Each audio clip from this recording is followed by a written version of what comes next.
The Books and Music Review Show. The opinions and views expressed in this program do not reflect those of the management or staff of Staten Island Community Television. Welcome to the Books and Music Review Show. Gerard. Thank you for that introduction. Today we're going to be talking about Kermit Gosnell, and the title is Gosnell, The Untold Story, and that's taken from a book written by two intrepid Irish journalists, Anne McElhenney and Phelim McAleer, and you can see the cover of the book they wrote, which is entitled Gosnell, The Untold Story of America's Most Prolific Serial Killer. And that's also the name of the motion picture that was produced about the same subject. And the reason it's called The Untold Story is because this is a story about an abortionist which the media and a lot of people in the judiciary and in law enforcement and just the establishment did not want to be disclosed because it reflected badly on the abortion industry. And in fact, the film, which I'll be talking about in detail later, the film was actually kicked off of the fundraising platform where they had to raise money. No Hollywood producer no Hollywood studio would back them, would produce this film, despite it being a film about the most prolific serial killer in the United States. Now, if there was a film there have been multiple films about Jeffrey Dahmer, both as a child and as an adult.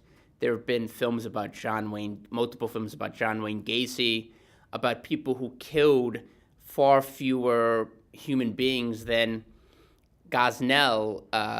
Dr. Gosnell was accused of murdering. And the thing is, we don't even know how many children born alive he killed, because he was only indicted for 7 child deaths and a manslaughter charge against a woman, Carnamaya Monger, one of his patients who came in for an illegal late-term abortion. But he practiced unobstructed for over 3 decades, so the belief is that he probably killed hundreds, if not thousands, of children, in addition to the 2 patients whose death he's responsible for. Carnamaya Monger, a Bhutanese refugee who came to the United States after living in a refugee camp, a Nepalese refugee, rather, who came from a refugee camp in Bhutan after living there for 2+ decades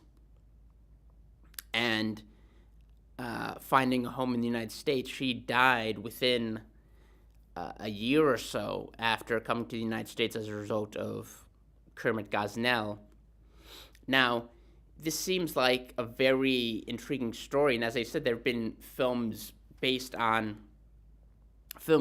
biopics that told the story of killers that were responsible for far fewer deaths of innocent lives, but no film studio wanted to touch this with a 10-foot pole.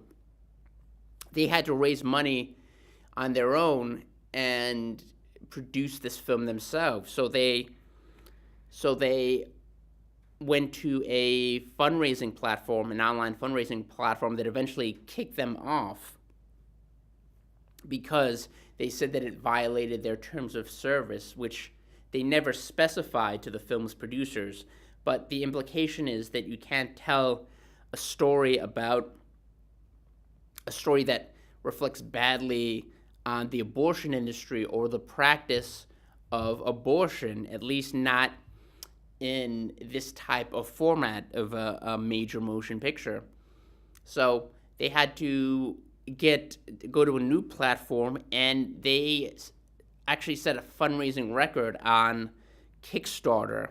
There were so many people that wanted to contribute. I think they ended up raising over $3 million, which is remarkable, which demonstrates how committed so many people, not just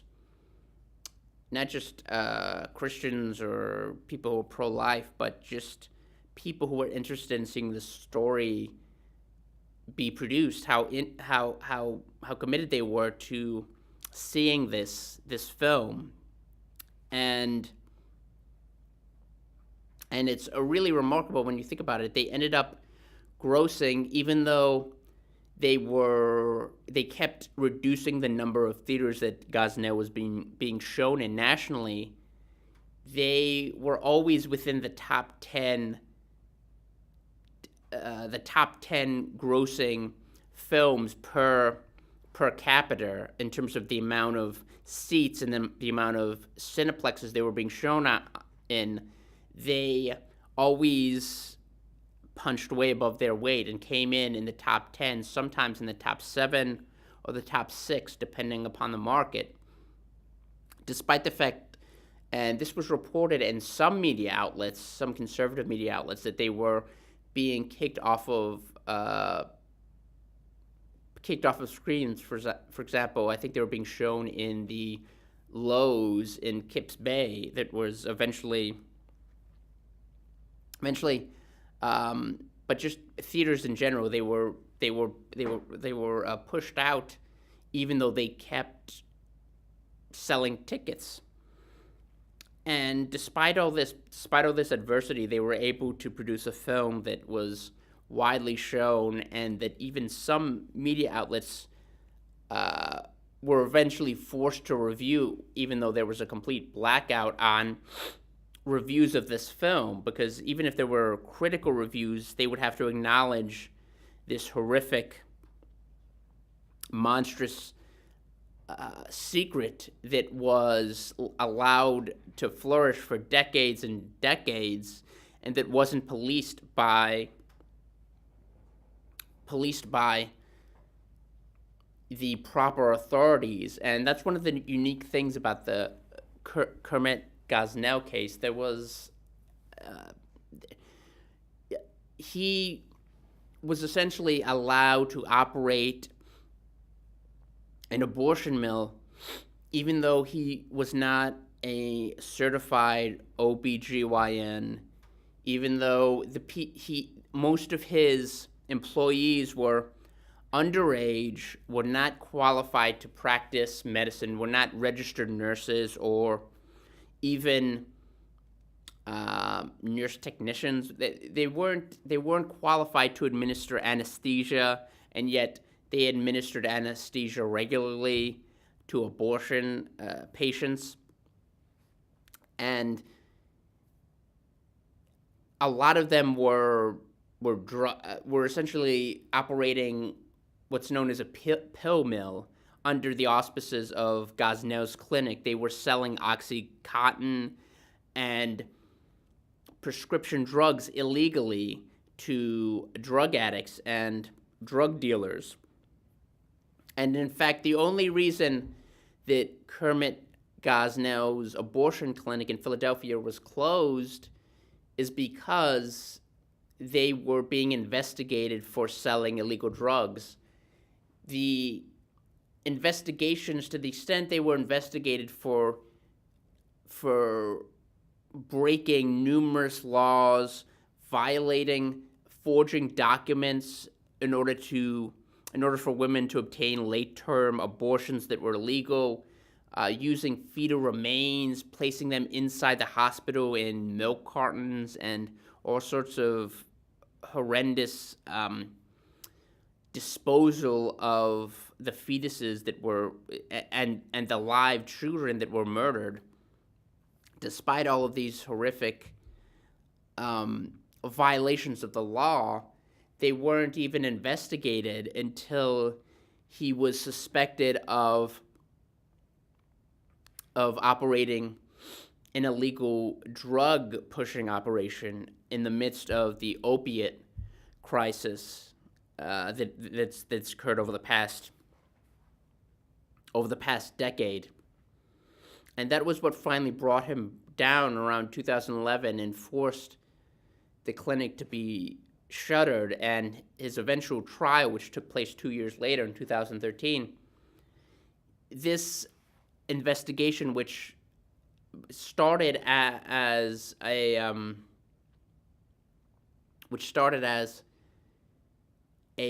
investigation into an illegal prescription drug ring, it evolved eventually after the narcotics unit actually saw the clinic and saw how disgusting it was, and suspected that numerous laws were being broken. And one of the most horrific things is the description of an unborn baby who was killed, and his remains were stuck inside of like a container of juice, and he actually kept the toes as almost trophies, and that's why he's described as a serial killer, because he did things that a serial killer would do. But no one even probed into this aspect of his abortion clinic until he was being investigated for perhaps selling illegal prescription drugs to drug dealers. And that's what. And the remarkable thing about this is that even after he was indicted, and all of these revelations, we discovered all these startling, disturbing revelations. Even after that, the media steadfastly refused to cover it, and that's something else that Anne McElhaney and her co-author describe in their book: the unwillingness, the utter refusal of the mainstream media, outside of local media like the Philadelphia Inquirer and certain Pennsylvania papers, to cover this trial, because it was notorious and very well known within that part of Pennsylvania. But in terms of national media coverage, there was almost no coverage until a woman named Kirsten Powers, a very liberal talking head. You might have seen her on Fox when she used to work for Fox, and I think now she works for CNN. But she used to, she wrote a column after someone told her about this, and she expressed skepticism and said, and implied that her friend was exaggerating and that there was no way this monstrous series of crimes could be covered up and the media not take notice of it. And she looked into it herself, and she realized that no, that was true. The national media was completely ignoring this story. So she wrote a column for USA Today explaining what was happening and chastising her colleagues in the national news media for not investigating this. And it was that, along with a photo by J.D. Mullane, he and Molly Hemingway, a national journalist, he's a local Pennsylvania journalist there, they were turned into a composite character of a kind of much younger, tattooed blogger for the film Gosnell. And this was a composite character which basically portrayed their efforts to get the national news media to pay attention. And one of the ways that J.D. Mullane did that was taking a photo of all of the empty gallery, the court, in the court, all of the seats that were empty, that were reserved for journalists. And they discuss this in the film, how the DA's office warned the prosecuting attorneys that to be prepared for an avalanche of media and to be bombarded by the media, because this is going to be such a notorious trial and you're going to be surrounded by journalists. And they get there the first day and the courtroom is completely empty aside from the other attorneys and that one blogger who represents the two journalists I just described. And that kind of epitomized the lack of interest in the story by the news media. And later on, you had the New York Times ombudsman and other people at the Washington Post trying to justify their ignoring this story, which the photo of the empty press gallery finally prompted them to come down to Philadelphia and start covering the story. But you had all of these justifications for not covering the story of Gosnell and these abortion post-abortive murders, basically, of young born alive children. And you had all these justifications trying to ignore the fact that they didn't want to cover a story that would reflect badly on the abortion industry and the practice of abortion in general. But I don't think they were persuasive at all or compelling to anyone who had been following this story, which there was ample opportunity to cover it. But as Anne McElhaney describes in her book, they didn't do it. At the most, they would run wire releases. They would, copy an AP or Reuters report and publish that. But there was no hardcore investigative journalism. And when you think about all of the resources the media marshals to cover stories that are completely I don't want to use it sounds kind of hackneyed, but fake news. They use so many resources to cover patently phony stories, like the idea that Donald Trump was installed in the White House by the Russians, or a lot of these hate crimes that later turn out to be hoaxes. You see endless coverage of that. But here you have a real story about the most prolific serial killer in America, and they don't even bother to cover it until they're shamed into doing so by a blogger and a local Philadelphia reporter. They don't even consider this a newsworthy story, despite it being newsworthy, even aside from the questions it raises about abortion. And that's another aspect of the story which is kind of interesting. The idea, and you see this played out, you see how this plays out in the film, and also in more depth in the book, which of course goes into much greater detail about Gosnell, his strange biography, and the way that abortion was protected within Pennsylvania, especially after Tom Ridge, the former DHS secretary for President Bush, who supported abortion. After he became governor of Pennsylvania, there were no inspections for those for over a decade and on. After Governor Casey, the former pro-life governor of Pennsylvania, left Harrisburg, there were no investigations of this clinic, despite the fact, and this is pointed out during a cross-examination in the grand jury, where someone asks one of the health inspectors or the State Department of, it's not even the State Department of Health that's responsible, but these were the people responsible for inspections.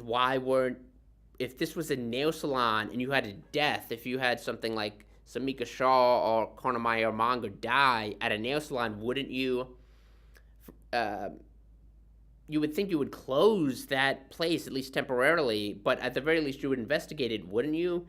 And they basically admit they would, and that this was a directive of Governor Ridge not to probe too too greatly. Not that it would have made a difference, because there were all sorts of people who had reported Gosnell in the past and who refused to work with him, refused to refer patients to him. There was, excuse me, there was a National Abortion Federation representative who came there because Gosnell wanted to be an accredited abortion clinic, and she took a look at the clinic, which had cat feces and had patients who looked like they were unconscious in the lobby or the waiting room, and it was just this horrific kind of house of horrors. And she refused to give him accreditation, but she didn't do anything to report him to the Department of Health or to get his license suspended, which disproves the idea that people who represent Planned Parenthood or NARAL or these quote-unquote legitimate abortion advocates, that they want to keep abortion safe, quote-unquote, to the extent that it'll be safer. A procedure that involves killing someone will be safe, but they don't even care about the health of the patients, because here was someone who was endangering their health, and they didn't blow the whistle. And this was, even though he was prosecuted for performing illegal late-term abortions that had already been criminalized on a federal level and also on a state level, and even though he performed those, he also performed presumably abortions that were legal. So the idea that if Roe v. Wade is overturned, that you'll have women going to clinics or underground or black market clinics where their health and life will be in danger. Well, this was a clinic that was legal, and you still had women whose lives were being endangered, and some of whom died. In fact, there was one patient, Abrams, who I'll just quote from the book, paid $2,450 for the abortion in cash, and helped the girl to a car. That was Abrams's aunt, and it says that her health has never been the same. She suffered from shortness of breath and is constantly stressed. She became pregnant again, and her new pregnancy was deemed high risk following the abortion. Abram's son has health problems, including a compromised immune system. She says she can't stop thinking of the abortion and how it could have killed her and left her daughter without a mother. And that was just one of many women who either had to have hysterectomies, whose health was irreparably damaged. And the thing is, this wasn't just something that occurred in the 21st century or the late 20th century or the 90s or the 80s. He should never have been allowed to open the clinic in Lancaster, in Philadelphia. He should have never been allowed to open that, because back in the 70s, there was something known as the Mother's Day Massacre, where this occurred prior to Roe v. Wade being decided and abortion being legal in the state of Pennsylvania. They had 17 women who were bussed in to that state, and he and another disreputable psychiatrist, believe it or not, named Harvey Carmen, used something called the supercoil, which essentially was inserted into the women and eviscerated supposedly their unborn child inside. And all of he experimented. He essentially used them as guinea pigs. He and this other quote unquote doctor, he experimented on them, and they wound up. Some of them almost could have nearly died, but a number were given several had hysterectomies, and they all suffered horrible consequences. And this eventually forced him to flee the country, although that was something that he denied later on during the trial. He went to I believe it was the Bahamas, and then returned years later and opened an abortion clinic, this labyrinthine, weird maze of an abortion clinic inside of a Philadelphia, in a minority neighborhood in Philadelphia. And that's another theme that, although I don't have time to fully explore, is worth focusing on. The fact that most of the victims of Kermit Gosnell were African American and Hispanic and foreign women, like Karnamaya Monger, who was Nepalese and was a refugee who came here from Bhutan. Excuse me. And they didn't have any sort of resources. They were exploited by this person who was just a greedy serial killer who did this so that he could make a lot of money and didn't care about the welfare of his patients. 2.5 minutes. And that's something that I don't think was something that you really need to focus on, because I forget the actual statistic, but a huge percentage of pregnancies to African American women end in abortions, especially in New York City. The statistics are staggering. And here you had someone trying to pass himself off as looking out for the welfare of black women who came to him as patients, but he was really exploiting them and using them in order to make money, and not only killing their children, their future children, but also scarring them for life, both physiologically and psychologically. And this is something that big abortion advocates like Planned Parenthood and NARAL and the National Abortion Federation really don't want to discuss the disproportionate harm that affects minority communities as a result of abortion, the widespread practice of abortion. So that, and the media blackout on actually describing what this practice is and the harm it inflicts, or even just describing it antiseptically, but even that alone, as the grand jurors and the jurors in the Gosnell trial found out, all of whom didn't oppose abortion. None of them were pro-life, but by the end of the trial, they had been persuaded, if they didn't become pro-life, even the defense attorney for Gosnell, his views on this shifted, as well as the district attorney's office and the prosecutors, one of whom was pregnant at the time. So again, this is a worthwhile book, Gosnell, The Untold Story of America's Most Prolific Serial Killer by Anne McElhaney and Phelan McAleer. I would recommend buying it and getting the DVD of the film once that's available. It's a must read.